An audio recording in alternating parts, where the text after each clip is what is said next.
नमस्कार मंडळी, स्वामी ज्योतिष या युट्यूब चॅनलमध्ये आपल्या सर्वांचं स्वागत आहे। तर मंडळी, आपण आजच्या व्हिडिओत चंद्रग्रहणाच्या दिवशी संध्याकाळी कापुरासोबत ही एक वस्तू जाळायची आहे। यामुळे आपल्या घरात नकारात्मक शक्ती प्रवेश करणार नाही। चंद्रग्रहणादरम्यान नकारात्मक शक्ती खूप अधिक प्रमाणात वाढत असते। यामुळे याचा परिणाम आपल्या घरावर व घरातील लोकांवर पडत असतो। यासाठी चंद्रग्रहणाच्या रात्री आपणास कापुरासोबत ही एक वस्तू जाळायची आहे। यामुळे चंद्रग्रहणाचा आपल्यावर विपरीत परिणाम पडणार नाही। चंद्रग्रहण आकाशात घडणारी एक विशेष घटना आहे, जी प्रकृतीची खगोलीय घटना आहे, परंतु सर्वांसाठी हा एक कुतूहलाचा विषय असतो। चंद्रग्रहण पाहण्यासाठी खूप सुंदर दिसते। हे ग्रहण पाहण्यासाठी खूप सुंदर दिसते। आपण त्याचे शब्दात वर्णन करू शकत नाही। वास्तवात प्रकृतीचा एक अद्भुत नजारा चंद्रग्रहणाच्या रूपात आपल्याला दिसतो। चंद्रग्रहण ही सूर्यग्रहणासारखेच धार्मिक आणि आध्यात्मिक असते। तसेच पौराणिक महत्त्व सुद्धा चंद्रग्रहणाचे खूप जास्त आहे। ज्योतिषीय दृष्ट्या हे ग्रहण खूप महत्त्वाचे आहे। वैदिक ज्योतिषशास्त्रामध्ये चंद्राला सर्वाधिक महत्त्व दिले गेले आहे।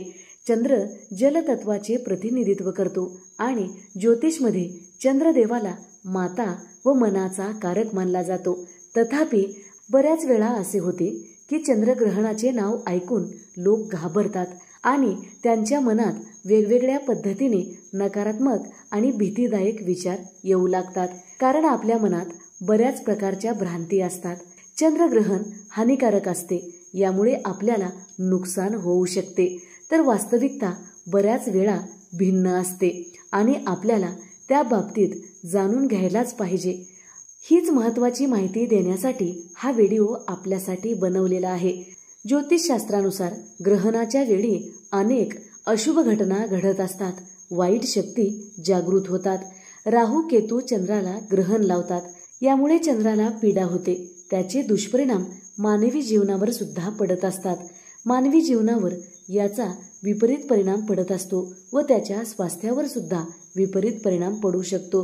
हे टाळण्यासाठी लोक ग्रहण काळात दान करतात, पूजापाठ करतात, पोथी वाचतात, देवाचे नामस्मरण करतात, मंत्रजाप करतात। हे ग्रहण वर्षातील दुसरे चंद्रग्रहण 18 सप्टेंबर दिवशी दिसणार आहे। भारतीय वेळेनुसार चंद्रग्रहण सकाळी 6:12 सुरू होणार आहे आणि हे ग्रहण सकाळीच 10:17 समाप्त होणार आहे। या ग्रहणाचा एकूण वेळ 4 तास 29 मिनिटापर्यंत असणार आहे।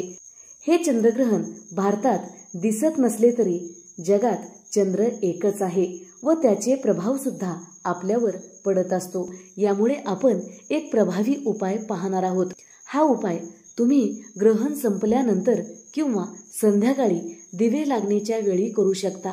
तर मंडळी, आपल्या घरावर किंवा घरातील लोकांवर ग्रहणाचा कुठलाही प्रभाव पडू नये म्हणून संध्याकाळी कापुरासोबत ही एक वस्तू जाळायची आहे। तिळामुळे ग्रहणाचे दुष्परिणाम कमी होतात। ग्रहणाच्या दिवशी चंद्राच्या प्रकाशातून येणारे नकारात्मक ऊर्जा आपल्यावर खूप अधिक प्रमाणात प्रभाव पाडतात। या नकारात्मक ऊर्जेचा आपल्यावर कुठलाही प्रभाव पडू नये म्हणून ग्रहण लागण्यापूर्वी तीळ खरेदी करावे। जर तुमच्याकडे आधीच काळे तीळ असतील तर ते तुम्ही वापरू शकता। प्रथम देवासमोर दिवा लावायचा आहे। दिवा लावल्यानंतर आपण आपल्या इष्टदेवाचा मंत्रजाप करायचा आहे। मंत्रजाप झाल्यानंतर आपणास एक मातीची पंती घ्यायची आहे। मातीचीच पंती का? तर मंडळी, भारतीय संस्कृती ही मातीशी जोडलेली असल्यामुळे मातीच्या पंतीचे खूप अधिक महत्त्व आहे। पण ती पंती स्वच्छ धुवून घ्यावी व पंतीला थोडेसे तूप लावून घ्यायचे आहे आणि त्यामध्ये थोडेसे काळे तीळ टाकायचे आहेत। काळे तीळ टाकल्यानंतर त्यावर 5 कापुराच्या वड्या ठेवायच्या आहेत। कापुरामध्ये नकारात्मक शक्ती घालवण्याची एक अद्भुत शक्ती आहे। यामुळे आपण कापुराचा उपाय करणार आहोत। या उपायासाठी भीमसेनी कापुराचा उपयोग करावा। जर आपल्याकडे भीमसेनी कापूर नसेल तर आपण दुसराही कापूर घेऊ शकता, पण कापूर तुपामध्ये भिजवूनच घेतला पाहिजे। यामुळे अधिक चांगला प्रभाव आपणास दिसून येईल। त्यानंतर आपणास कापुरावर 3 काळी मिरी व 5 लवंग ठेवायचा आहे. लवंग साबूत असावे, तुटलेले मोडलेले नसावे, त्याचं फूल सुद्धा साबूत असावं. अशीच लवंग आपणास घ्यायची आहे. त्यानंतर कापूर पेटवून घ्यावा. प्रथम आपल्या देवाची आरती करायची आहे. आरती झाल्यानंतर संपूर्ण घरामध्ये हा कापूर फिरवायचा आहे. फक्त बाथरूम सोडून आपणास संपूर्ण घरामध्ये कापुराची आरती फिरवायची आहे. यामुळे ग्रहणाचा जो प्रभाव आपल्या घरावर, घरातील लोकांवर पडणार आहे तो या उपायामुळे नक्कीच दूर होईल. संपूर्ण घरामध्ये कापूर फिरवून झाल्यानंतर तुळशी समोर जायचं आहे. तुळशीला ओवाळायचं आहे.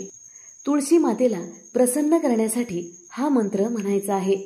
महाप्रसाद जननी सर्व सौभाग्यवर्धिनी आधी व्याधी हरा नित्यम तुलसी त्वम नमस्तुते.